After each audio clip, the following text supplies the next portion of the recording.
Okay, Impact Wrestling Under Siege, and I unfortunately had some problems early on. They did this weird thing, like the last few times I'd used Impact Plus, you could basically click on the link for the show and you could watch the pre-show when that was airing. But this time they changed it. You had to click on Impact 24/7 to watch the pre-show, or you had to go to YouTube to watch it. And that didn't come through clearly the first few times I tried. So I missed a lot of the first match, the kickoff match, which is Heath and Rhino taking on Singh and Shira. I don't think I even have a picture for it. So all I can tell you is that Rhino pinned Singh with a gore. So can't really comment too much on that.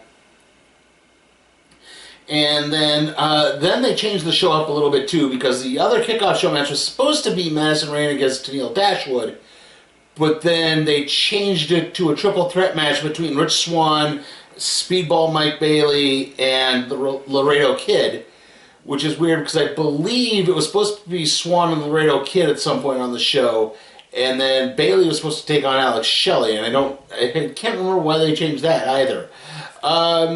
You know, some good moves in this. Right off the bat, Laredo Kid had kind of a spike head scissors, or seated, was basically did like a kip up into a head scissors on, I believe it was Bailey. Swan hit a senton off the apron. Bailey hit a twisting suplex on, I believe it was Laredo Kid, and then got an ankle lock on Swan.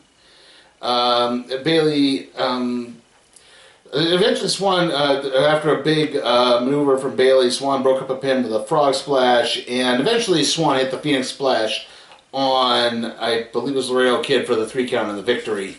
So yeah, you know, decent high spot match to get everyone kind of whipped up as the kickoff show ended. So yeah, again, I don't really have a picture for that one, unfortunately, so yeah, you kind of just hear me talking about it.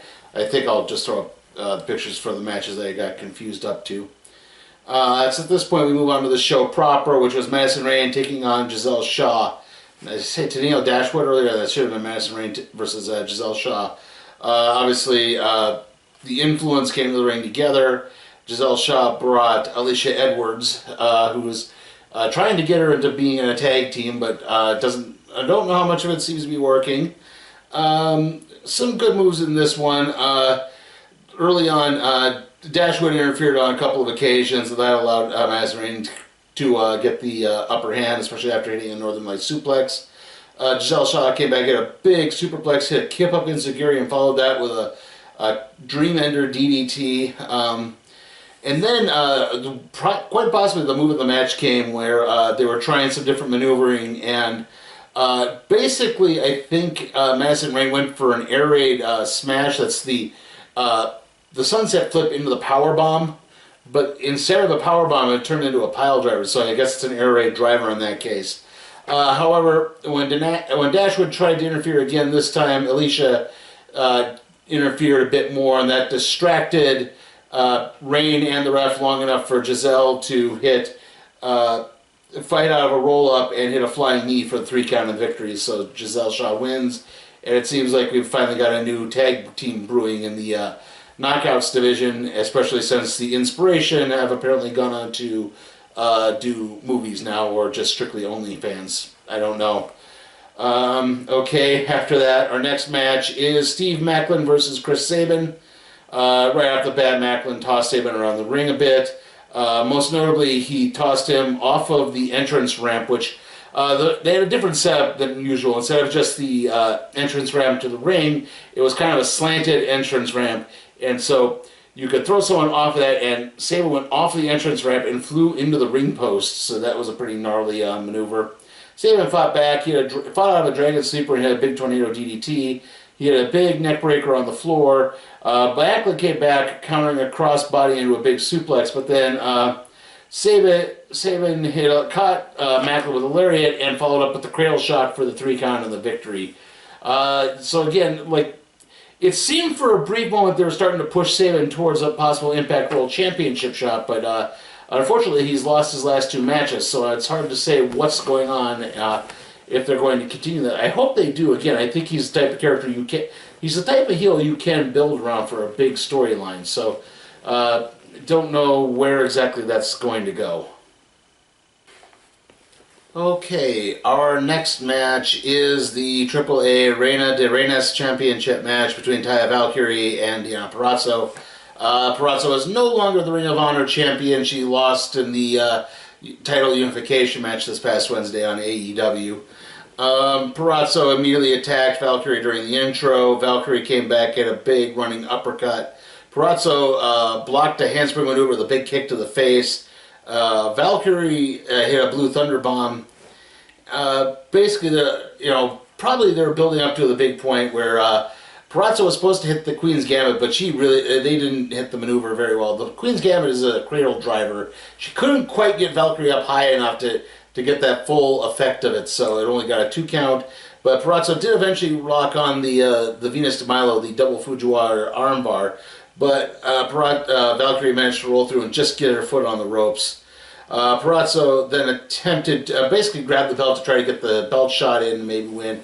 The ref interfered or prevented that from happening, and that enabled Valkyrie to roll Pareto up, get the 3 count of the victory. Afterwards, Diona Pareto attacked Taya Valkyrie some more. Looked like she was going for another maneuver, but then the lights went out, and out came Mia Yim, who is back in Impact.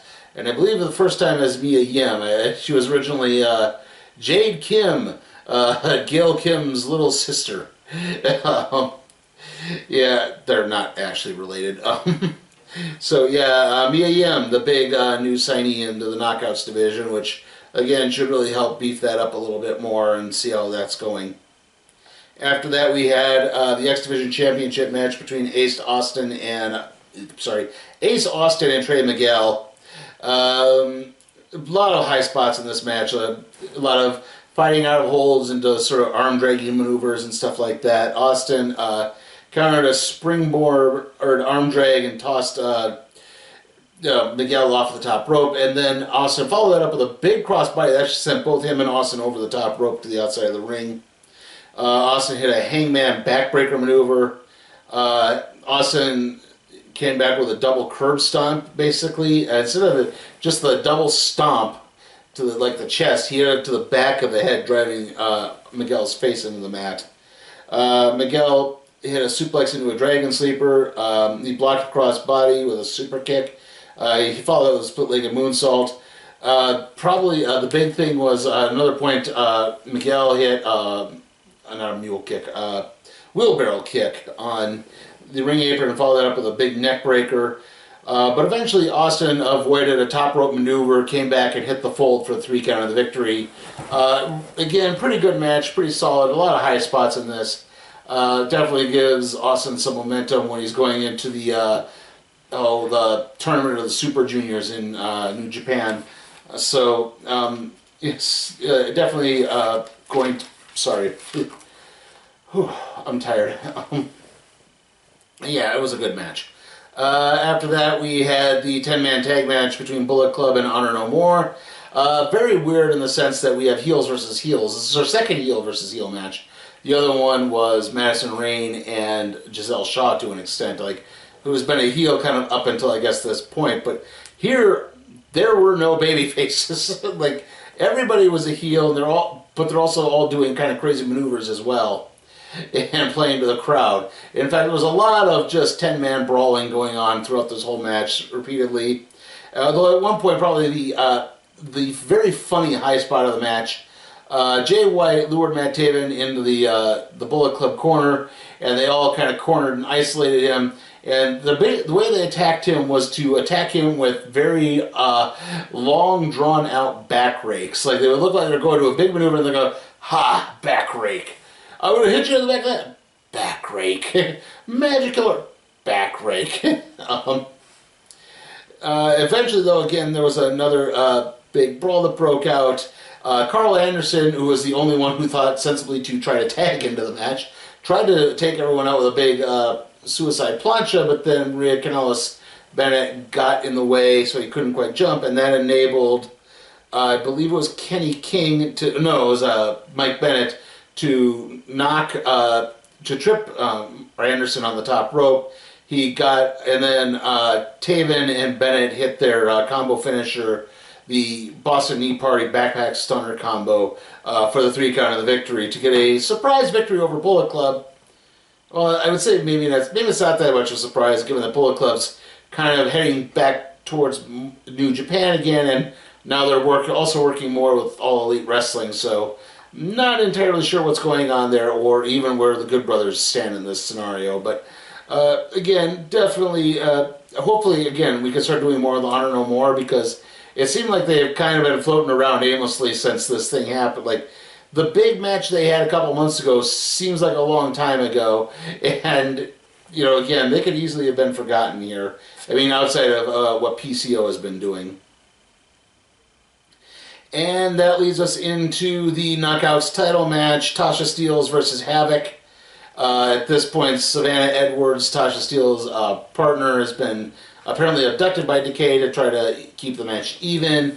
This is your standard Hoss versus not a Hoss affair, where the heel, Tasha Steele, is getting a little quick strikes in. She got a couple thumbs to the eye. But eventually Havoc came back, hit a double choke buckle bomb. Havoc hit an electric drop on the apron. Steele did kind of catch Havoc off guard long enough to hit a code breaker at one point. At one point, Steele dodged Havoc, who flew into the ring steps. Steele came back at a tornado tornado DDT and locked on the rings of Saturn. Havoc came back with a Death Valley driver, and then Steele's hit kind of the Trish Stratus' finish of the Stratus faction, the sort of springboard off the ropes into the Bulldog. And then she managed to hit the blackout crucifix bomb for the 3 count of the victory, as she had tripped up a Havoc on the top rope when that happened. Yeah, this match is pretty ho-hum, unfortunately. I think there's a little too many resty points in there, and it didn't really pan out too well. Okay, our next match is the Impact Tag Team Championship match, Violent by Design versus Dem Boys, the Briscoes. In this case, Violent by Design is Eric Young and Cody Deaner. Joe Doring decided to stay outside. And right off the bat, there was another big brawl between everyone involved. And Doring actually interfered long enough for Young and Deaner to get back into the match so it could start properly. Doring interfered on a couple other occasions, distracting the ref long enough to attack Jay Briscoe and get him isolated very briefly. Mark came back in, he hit Young with a big suplex. And then the Briscoes hit a powerbomb neckbreaker on Deaner. Young then threw Jay into the ring post and hit Mark with the DDT. Eventually, the Briscoes came back and caught Young with the froggy elbow, but Deaner broke up the pinfall. And then another schmoz broke out. At this point, though, Doring got lured into getting super kicked off the apron, and that enabled the Briscoes to hit Deaner with the Devastation device for the 3 count of victory. So they're the tag team champions. This is a much better match than making it sound, unfortunately. There's a lot of stuff like I'm trying to keep these wrestling reviews down as much as I can, so not be so blow by blow. So yeah, there were some parts I just kind of left out because it's like, okay, this looks kind of standard for a maneuver. Okay, this. So I don't think I really need to hit all of these and go through every maneuver as I have. But then shortly after that, Moose's music hits. He gets to the ring, he picks up the microphone, he says, you know, Josh Alexander got 6 months before he got his big rematch. I only got, I didn't even get a week. I had to come back 5 days after losing and compete on Impact. And, I lost again. I wasn't anywhere near the condition to get that done. And then after, it's like, not only that, but I'm not even on this show. So I'm hijacking it, and no one's going to stop me. And then suddenly we get the Grindhouse trailer music that comes up. And that announces the return of Sami Callihan, who's out to avenge his broken leg that he suffered at the hands of Moose. Callahan attacked Moose with a bat. He hit the Cactus Driver 97. And everyone cheered. The end. And that leads us into our final match, the Impact World Championship match, Josh Alexander versus Tomohiro Ishii. And this was just a huge brawl, like just strong style hit after strong style hit. The men were hitting simultaneous lariats on each other, simultaneous chops on each other. Ishii suplexed Alexander after many attempts. Alexander kept trying to get the C4 spike on him, but Ishii kept fighting out of it. At one point, Ishii went for a headbutt. Alexander countered that with a big punch. You could hear it like it was boom, and you could see, ah! Both men like just staggered when that happened. Ishii came back with a bunch of lariats. At one point, Alexander did get the ankle lock grapevine, and Ishii managed to just roll to the ropes to get the rope break. Ishii came back, he had a big superplex, but then Alexander came back, had a power bomb into a backbreaker. He then had a power bomb and then followed that up with the C4 spike after about the 4th or 5th attempt at getting it up for the 3 count of the victory. Again, I don't think I could ever do this match justice. It was that good. Like I said, it was just a really hard fought physical brawl, and they just, you could tell like both men took the living hell out of each other, and it definitely makes Alexander look strong that he was able to fight off someone like Ishii. Alright, so, like I said, overall, the show was pretty good. I think, the only real drawback is, again, that Knockouts Championship match was pretty blasé. In fact, I would unfortunately say both Knockouts matches were pretty blasé in this. It just, the only, advantage the Shaw-Rain match had, which was, again, seems to be planting seeds for a new tag team, so... Again, not a bad idea, at least to start building that back up. Mia Yim's arrival was pretty good, and, other than that, everything else was really good. It was a really solid show, real entertaining. Again, not really a bad match in the bunch, just, a couple of ho-hum matches. And again, unfortunately, the streaming's problems I had kind of nullified one of the matches being on there. So I don't know how, well, I could necessarily appreciate the Heath Rhino tag team match that happened, but I'm guessing it was all right. Still, I don't know where Heath and Rhino are going, because they were supposed to be feuding with Violent by Design for the tag belts, but maybe they could turn them heel and have them go after the Briscoes. So yeah, overall, it's pretty good. So yeah, I'm going to give it a B. It's a good solid B in this case. I do think it also maybe a little too many matches, just... Again, given how long some of these ones were, maybe you could have dropped one and it would have been okay. Anyway, obviously the next wrestling show is going to be up, it's going to be up on Monday. I'm recording this on Saturday, so, but it's tomorrow's show, which is WrestleMania Backlash. We're back in WWE again. After that, it's probably going to be, Hell in a Cell, right? That's the next WWE show. I'm not doing Slammiversary for Impact. That's strictly on pay-per-view. I said that last time. At least this time they said it's exclusively on pay-per-view. And they just stopped it there. So it's a pay-per-view and Fight TV, which is effectively pay-per-view. So, okay, at least in this case, I think they clarified it a little bit better, where, before I thought, well, naturally it was just on Impact Plus, but okay, that at least makes a little bit more sense. And, but I am, like I said, when I reviewed my recap of Rebellion, that I do plan on reviewing the Forbidden Door show between AEW, Ring of Honor, and New Japan. So we could, so that's in June, so, we can see that then. And I believe that's a week after Hell in a Cell, I'm not entirely sure. So yeah, those are our next 2 wrestling shows. The next video, in all likelihood, is going to be the random trade review on the Thor Masterworks Volume 1. I'm in the early stages of scripting that. Today was a really busy day. It was pre-comic book day, so I was running around there and also had to deal with a couple other things. So yeah, I'm kind of bushed. See you all next time.